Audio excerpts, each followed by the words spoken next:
If you really play out what a great power conflict would look like, as the chairman calls it, this is not going to be an Iraq or an Afghanistan. This is going to be game changer, where millions, hundreds of thousands, millions, if not even more, are dead and potentially dead instantly. Chief Toberman, I've got a saying above my door: our most important weapon system lives and breathes.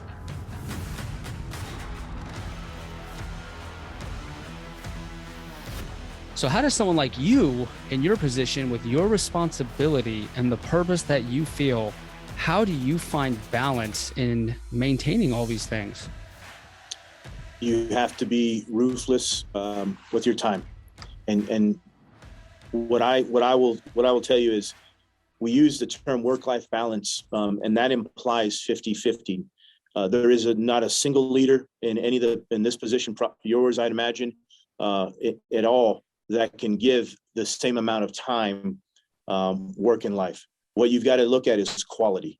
And so when I'm with my wife or my children, that has to be quality time. And then ruthlessly prioritizing engagements with the services and talking about what we're doing in space, and then developing our people. If it doesn't fit in one of those three bins, I may get to it, but I probably won't. And so just being ruthless with that prioritization, because Rex Grossman, he talks about on killing and how there's a difference between doing it at 30,000 feet and then all the way down echelon and doing it with your hands. So being in a lot of combat operations, I remember my last one into Crit. We were there for about 13 months and living outside the wire with the Iraqi team that we were training. And coming home, for me, I just felt like I don't fit in with society. I don't really think they appreciate what we're doing there. I was much better with my team. I had 12 Marines and a Navy corpsman. And then later we had the 25th ID assigned us some infantrymen as well, as things got a little bit hot and hairy. So what I found is I needed to do a self-assessment, because I think a lot of people can tell you, hey, Scott, you're doing well or you're not. But I realized quickly that I kind of felt like I was viewing society from the lens of a movie screen. I wasn't actually there. I was still kind of in Iraq and in the fight. And so I just happened to be having one of my checkups, and I said, hey, I don't know, I don't think I have PTSD. I'm not going to self-diagnose what I have, but I don't feel like I'm here. And so I have had a lot of conversations in this job, assigned myself to see a mental health professional to look after, myself. And it's something that's ongoing. It's, occasionally I'll just pop into the chaplain's office now and say, hey, can you give me a vector check? But yeah, I did. What does a world run by China look like? I think what we need to be focusing on is the PLA, the People's Liberation Army, and the Chinese Communist Party, the CCP, where Xi Jinping, he runs the Chinese Communist Party, and then understanding what the perspective he comes from. He comes from an upbringing where his father was publicly criticized, and so he has a bit of shame in him. He comes from an upbringing where his sister took her own life, and so there's sadness and deep sadness from that. And then he comes from a background where he applied to be a member of the Chinese Communist Party 10 times until he finally got in, and so there's that resentment, that's probably inside of him individually. You also have to understand the Opium Wars and kind of the great 100 years of the Depression era of China to understand where they see things, because we've got to understand where they see things. In one of the podcasts, I know about quantum mechanics. Is that what you were getting at, or is quantum something else? Well, so on specific to that, I was talking quantum computing. The theory goes that at that point, the encrypted devices, the encryption that we have, could potentially be broken.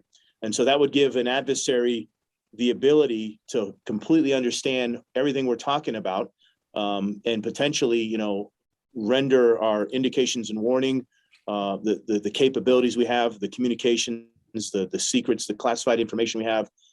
It'd make it null and void, in theory. So yeah, I do read a lot about quantum computing. Quite frankly, though, if you read about quantum, it can blow your mind. It's very hard. It's a complex issue, and a very complex technology. But But make no mistake, our adversaries are studying it. But no, I worry about those things. And whether it's genetic modification and how we could potentially lay out our sequencing of DNA and through CRISPR, there's some great technology there where we could potentially cure diseases or prevent illness. But what if I could also create superhumans? But when I hear people talk about human machine brain interface, but imagine if we could basically download all the data in the world. What does that do? I mean, that's the Matrix. That's Neo. That is, yeah. I think that comes out in a few weeks. I know. I can't wait. Yeah, me too. Holy cow, y'all. Josh here. Thanks for joining us. If you have time, you need to listen to this episode in its entirety. Go for a long drive. Go for a walk. Get outside. This is the hero who runs all of Space Command.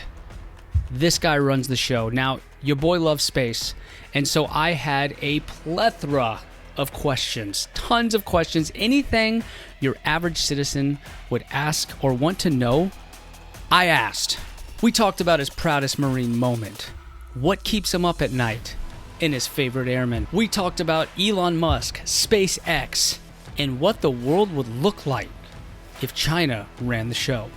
We talked about Russia blowing up a satellite recently, and we talked about protecting your social media and why these other countries are so up in our cookies trying to steal our sites and pretend to be someone they're not. And we also cover the emotional side of being a senior enlisted leader and what that means to him. How do we take care of each other? How do we take care of our mental health? In this episode, you are going to learn about how a guy like Master Gun Scott Stalker stays on top of his game. I'm talking about invaluable insight that I promise will take you to the next level. So join me, Josh White, and my good friend, Master Gun Scott Stalker, as we talk everything Spacecom. Let's get after it.